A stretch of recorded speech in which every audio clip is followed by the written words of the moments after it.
Assalamualaikum warahmatullahi wabarakatuh. Alhamdulillahirrabbilalamin.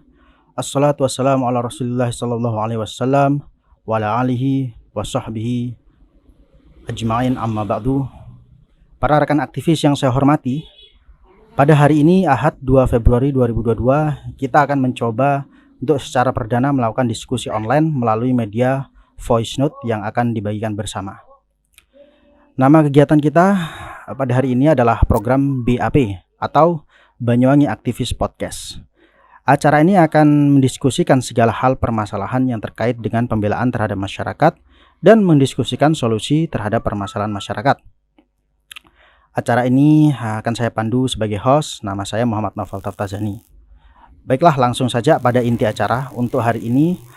Sebagai pengawal tema diskusi kita adalah tentang program jaminan hari tua atau JHT dari BPJS Ketenagakerjaan.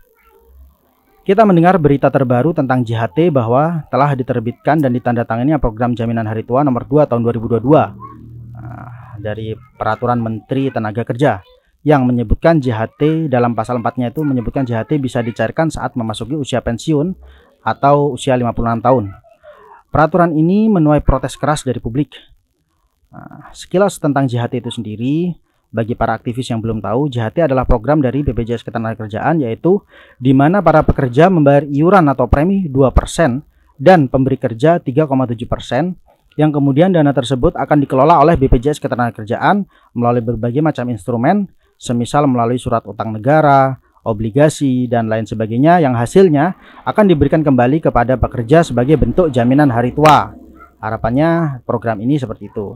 Namun polemik yang terjadi di masyarakat adalah sebelum diundangkannya Permenaker nomor 2 tahun 2022, yaitu Permenaker yang tahun 2015, JHT bisa diambil oleh pekerja apabila pekerja tidak lagi bekerja di perusahaan, baik yang mengundurkan diri maupun yang mengalami PHK. Sedangkan setelah terbit Permenaker tahun nomor 2 tahun 2022, JHT hanya dapat diambil setelah berusia 56 tahun. Inilah yang menjadi permasalahan. Ini topik menarik untuk kita mintakan tanggapan para aktivis sekalian. Yang pertama, saya mintakan kepada Bapak Yudo Paretno untuk menanggapi, mohon ditanggapi melalui voice note secara tegas dan lugas. Untuk waktu dan tempat kami persilahkan. Terima kasih.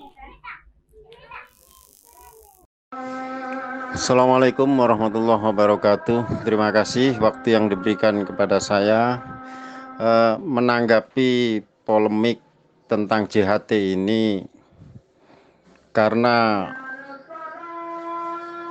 banyaknya gejolak yang timbul, dan itu bisa dilihat dari banyaknya demo-demo yang dilakukan kaum buruh di beberapa daerah, dan itu juga direspon kemudian di mana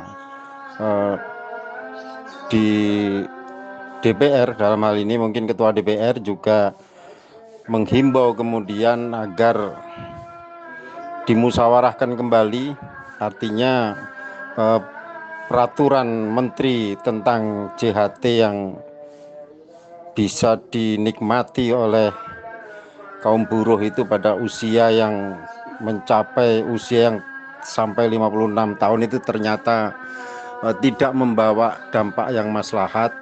Maka tentu dalam hal ini peraturan menteri itu harus segera direvisi atau bahkan memang harus dicabut memang, karena undang-undang apapun kalau itu harus dibuat maka harus memenuhi unsur manfaat dan maslahat, di mana sudah terpenuhikah unsur adil di dalam perundangan itu ketika itu dibuat. Dan di sini kita melihat ada banyak sisi lemah atau persoalan-persoalan yang timbul ketika seorang buruh atau karyawan itu tidak bekerja dalam usia yang mencapai pada usia yang sudah ditentukan seperti yang termaktub dalam peraturan JHT tersebut. Maka ini akan membawa masalah tersendiri, karena ternyata perundangan itu benar-benar tidak bisa menyelesaikan masalah apa yang menjadi keinginan kaum buruh, yaitu menikmati dari uang hasil keringatnya sendiri. Dan ini memang peraturan menteri ini terkesan ada banyak tendensi yang merugikan kaum buruh, bisa disikapi dan dilihat seperti itu. Saya kira itu dulu pendapat yang bisa saya sampaikan. Ya, terima kasih atas tanggapannya Bapak Yudo Praitno. Poin yang bisa kita garis bawahi dari tanggapan Pak Yudo ini bahwa Permenaker JHT 56 tahun ini tidak membawa dampak maslahat dan harus direvisi dan dicabut.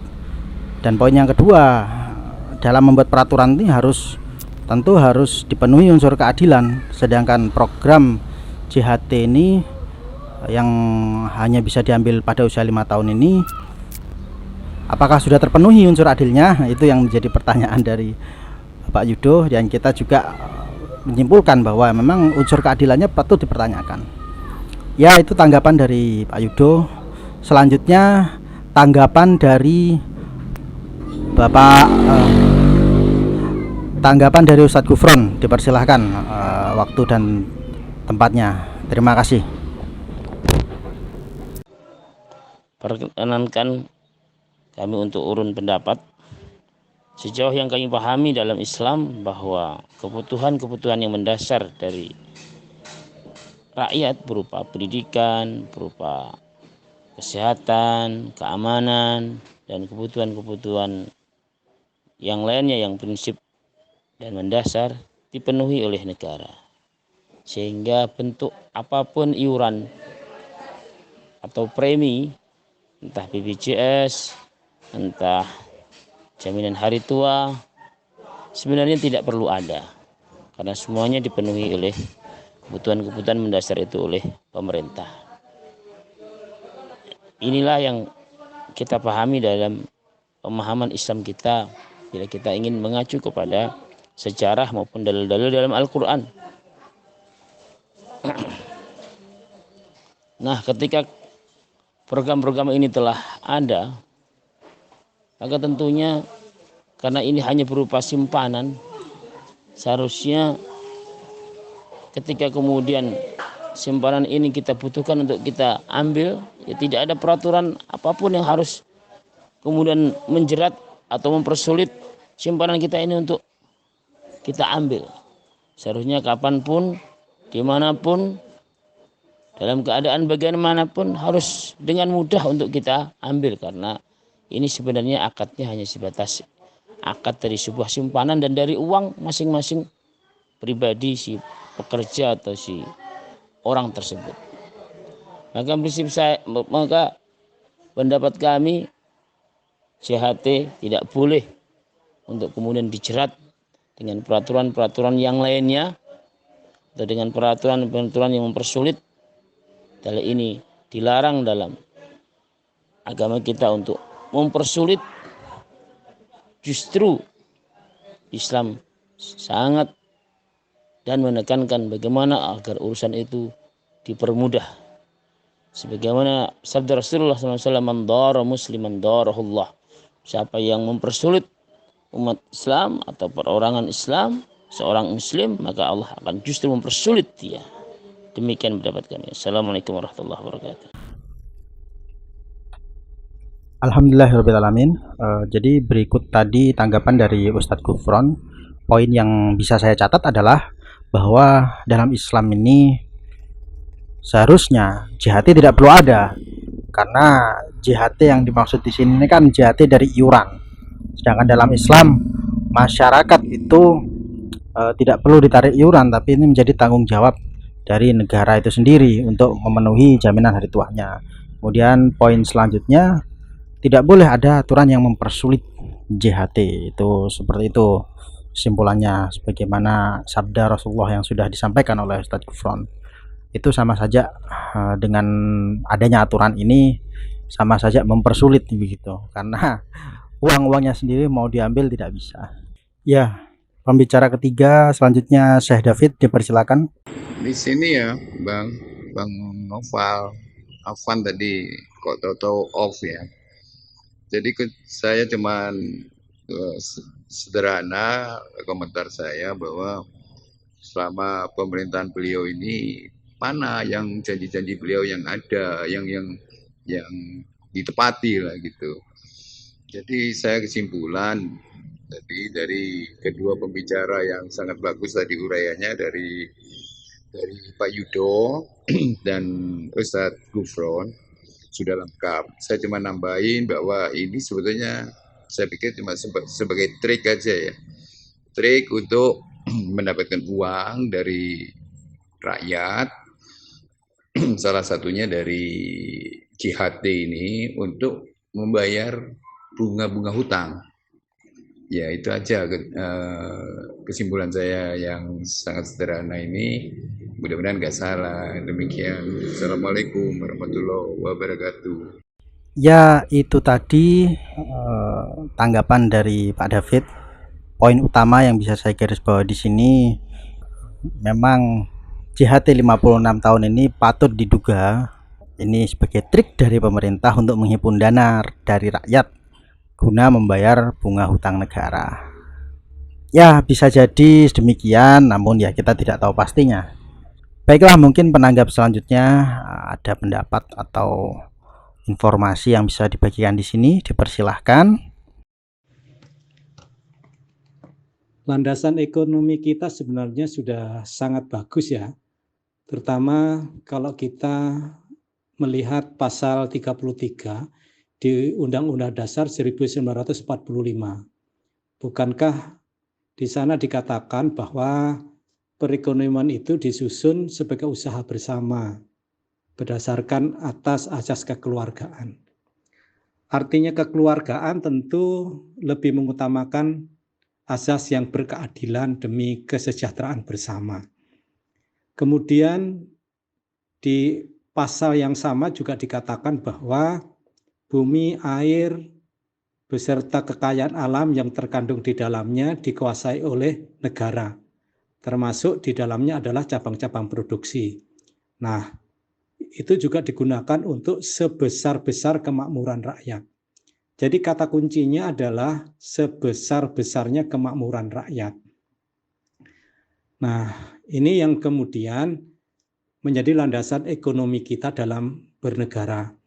Nah, kemudian dalam pekan-pekan terakhir ini kita dihebohkan dengan ramainya pemberitaan tentang demo buruh yang menuntut bahwa JHT, jaminan hari tua, yang ditentukan berusia 56 tahun itu ketika ada seorang buruh karena diberhentikan atau PHK atau karena mengundurkan diri, maka sebelum berumur 56 tahun dana tersebut belum bisa dicairkan. Nah, ini yang menurut para buruh sangat tidak berkeadilan. Kalau misalnya seseorang di PHK di usia 35 tahun, berarti pada saat itu belum bisa menerima jaminan hari tuanya, sehingga harus menunggu di usia 56 tahun. Artinya masih menunggu kira-kira 20 tahun kemudian. Dan ini terasa berat di saat kondisi bangsa kita yang dalam 2 tahun lebih ini dihantam pandemi COVID. Perekonomian kita yang sedang payah ini, jika kemudian buruh diperlakukan sangat tidak adil, ini juga akan mempengaruhi stabilitas negara, khususnya di kalangan kaum buruh yang merasa diperlakukan secara tidak adil. Nah, tentu saya sebagai seorang Muslim mengingat sekali apa yang dikatakan oleh Rasulullah bahwa berilah upahmu sebelum keringatnya kering. Artinya rasa keadilan itu bagi seorang pekerja itu ketika mereka telah usai dan tuntas mengerjakan pekerjaannya, maka hak mereka untuk menerima gaji yang telah ditentukan dan disepakati bersama. Jika kalau ada seseorang pekerja, misalnya kesepakatan awal, gaji akan diberikan pada hari Sabtu misalnya, maka di setiap hari Sabtu itu bagi pemberi kerja harus memberikan hak pekerjaannya itu untuk memberikan gaji. Demikian pula kalau misalnya kesepakatan gaji akan diberikan pada akhir bulan, artinya pada saat awal bulan berikutnya, para pemberi kerja ini berkewajiban untuk memberikan gaji karyawannya pada akhir atau awal bulan berikutnya. Tidak diulur-ulur, sehingga sebelum keringat mereka kering, setelah pekerjaan tuntas dikerjakan dengan baik, maka mereka berhak untuk menerima upah gitu kan. Nah, kembali kepada JHT, maka harusnya juga begitu. Begitu mereka sudah di PHK atau mengundurkan diri, maka seketika itu pula harusnya hak mereka harus diberikan. Kalaupun misalnya harus menunggu waktu karena ada proses administrasi dan lain-lain, maka ya sekiranya tidak terlalu lama, itu baru kemudian berkeadilan. Tapi kalau harus menunggu di usia 56 tahun, ini asas keadilan kita yang kemudian dipertanyakan. Kalau misalnya harus menunggu puluhan tahun, lalu dana itu dikemanakan? Itu kan apa disimpan atau kemudian diputar kembali? Nah, ini yang menjadi pertanyaan kita. Nah, sementara kalau itu dihimpun di seluruh Indonesia, buruh-buruh yang semestinya sudah mendapat haknya karena harus menunggu usia 56 tahun, tentu nilainya juga sudah sangat besar ya. Nah, ini yang kemudian kita semua memiliki empati kepada kalangan buruh untuk memperjuangkan hak-hak sebagai warga negara yang sama yang untuk mendapatkan keadilan. Saya kira ini pendapat saya terkait dengan hiruk pikuk tentang jaminan hari tua bagi kalangan pekerja atau buruh. Demikian.